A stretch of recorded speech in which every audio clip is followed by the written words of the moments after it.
Harganya bisa semahal itu, padahal barangnya nggak kasat mata tuh. Apa sih yang menarik dari hal satu ini? Bahkan sampai ada yang rela borong miliaran. Yuk kita kenalan sama Bitcoin.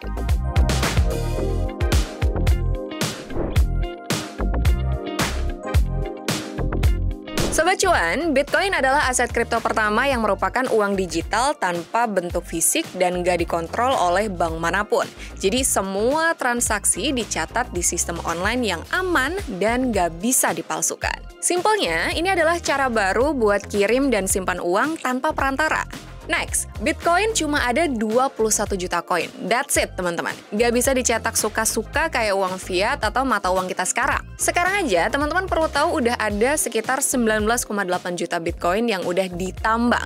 Ditambang di sini bukan dengan gali tanah terus nemu Bitcoin kayak emas ya, bukan.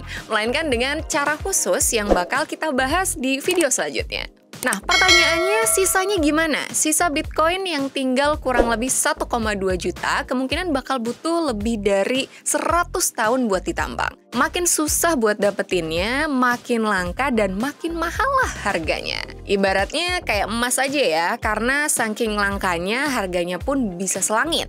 Cuma bedanya kita nggak tahu jumlah persis emas di dunia itu ada berapa, sementara sekarang kita tahu betul sisa Bitcoin itu ada berapa. That's why urgensi untuk memiliki dan demand Bitcoin jadi semakin tinggi. Nah, nggak heran Bitcoin ini disebut-sebut juga sebagai the next gold.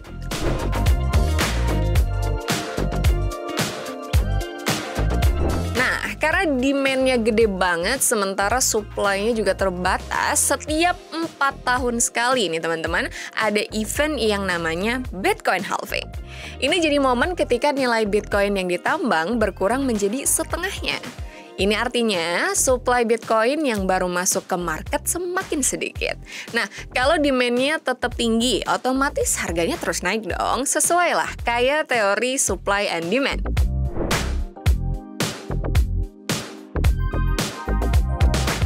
Nah, gongnya di sini nih. Udah supply-nya makin menipis. Saingan untuk memiliki Bitcoin sekarang bukan lagi cuma investor retail, melainkan juga udah banyak perusahaan besar dan investor institusional yang mulai mempertimbangkan untuk masuk ke Bitcoin juga. Salah satu contohnya adalah CEO MSTR yang beli sampai 470.000 Bitcoin dari uang yang dia dapatkan dari jual saham mereka dan nerbitin surat utang. Nah, tapi nggak cuma Michael Saylor aja nih. Sejumlah CEO ternama kayak CEO Tesla, Elon Musk, dan beberapa bank juga mulai mengadopsi Bitcoin sekarang. Bahkan, Amerika Serikat sekarang juga sudah mulai mempertimbangkan untuk menjadikan Bitcoin sebagai reserve currency untuk beberapa negara bagian mereka. Nah, faktor lain kayak ketidakpastian ekonomi global, inflasi, dan resesi juga ngedorong orang-orang untuk cari alternatif aset safe haven buat ngelindungin aset mereka. So, Bitcoin it is. Selanjutnya, kelangkaan. Demand tinggi dan adopsi masif Bitcoin di tengah ketidakpastian ekonomi ini menjadi penyebab meroketnya harga Bitcoin. Jadi teman-teman udah ngerti kan sekarang kenapa sih kok harga Bitcoin bisa semahal itu, bahkan sampai disebut-sebut sebagai the next gold.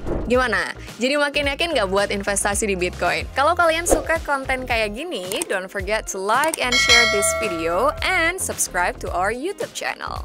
Komen di bawah kalau misalnya kamu punya pertanyaan yang mau kita bahas di episode berikutnya. Bye-bye!